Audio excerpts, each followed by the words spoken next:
Hi guys, Pete Mazaris, the Home Inspector Mentor, here to tell you a bit of a humorous story, which really wasn't humorous at the time for me. As you know, if you've been watching my videos, I've probably committed every mistake known to every home inspector on earth, myself personally, over my career, and not that I'm proud of it, but there was a time when I was really focused on getting all of my business from referrals because a personal referral to me meant that I was not going to be really price checked by my competitors. And if I didn't answer my phone because I'm doing an inspection for whatever reason, even though I usually answer my phone everywhere, um, that client referred to me would leave a message and wait for me to call them back before calling somebody else. So it was really a great way as a single operator to build my business. And so I know that, you know, Google or internet prospects were available. And, I had courted some of that. I certainly had a website and tried to have it optimized, but I wasn't really thrilled with the prospect of getting business from the internet because it wasn't a referral from somebody who knew the good work that I was performing.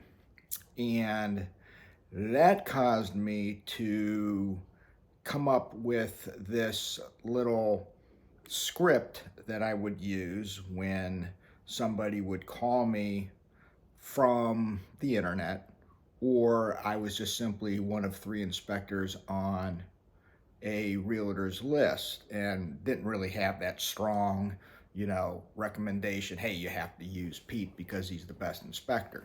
Okay. Obviously, that didn't happen every time as much as I wanted it to.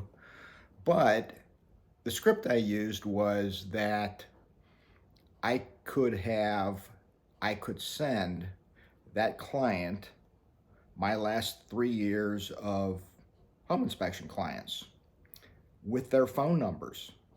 And they could call any of those clients who were past clients of mine and get a referral from them to see how I did. Because my point was that if you just go by Google reviews, the Google reviews don't tell the story about a home inspector because they are given right after the home inspector does the home inspection and not a year after the client moves into their house and discovers maybe all the things that the home inspector may have missed. Okay. And so my philosophy or my strategy was that if I didn't get that phone call, then I have to assume that those clients of mine were okay. And, you know, they stayed on my list. And so, pretty soon as I got busier, I'd have, a list of 1,000 clients like that. And so I would go through this little script to try to impart that to buyers who called me who maybe didn't book right away. I would say, hey, wait, before you call someone else, give me your email address and I'll send you my last 3 years of clients because I'm the only one who does that. And you can call any of them at, at random to see how I did on their house because really, again, I would explain the only way to assess the true performance or effectiveness of a home inspector is to call their past clients a year after they moved into their house, right? Because again, Google reviews are not indicative of true performance because they're given after the home inspector does the inspection and delivers the report. So everybody's happy at that point, right? How does a client know that the inspector wasn't as thorough as maybe they could have been or another inspector was? We don't know. Google reviews don't tell that. So anyway, I had this thing going on that, we don't rely on Google reviews. But of course, I collected them because I knew that I eventually was going to have to expand beyond my referral sources as I started adding more and more employees, and I'd have to use those reviews in order to get business from the internet, right? So I clawed my way up to, I think 177 Google reviews that I had right before or during the pandemic, okay? And so at the same time, this was my brilliant, dumb move. I got this brilliant idea that I was going to go ahead and turn my manual-based, word-based inspection template that we used at the time into a reporting app, just like the rest of the commercially available home inspection programs. But of course, mine was homegrown, and I was going to do it myself. Or actually, I was going to hire someone, which I did.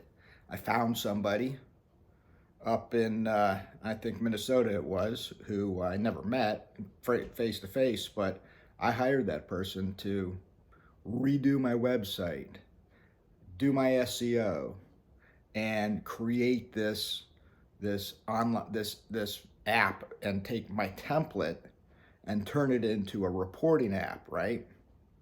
Which was, a nightmare because the guy or his company were just programmers and SEO, web building little outfit.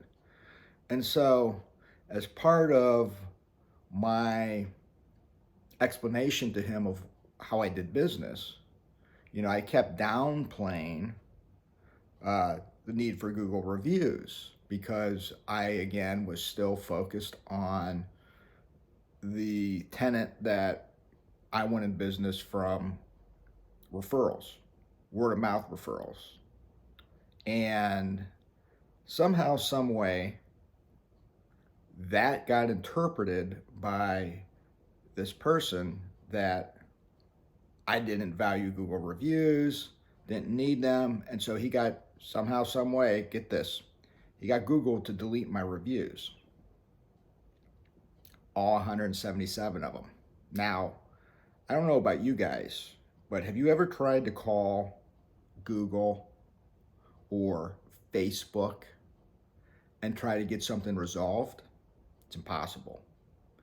So to my horror, all 177 reviews were lost, and I had to start from scratch to build them all back up again since I think somewhere in 2020. So 3 years later, we're able to get up to 400 reviews because of the system that we use, and that was a dumb mistake. So what's the lesson to be learned there for you guys, other than you're going to make mistakes and you're going to bounce back from it?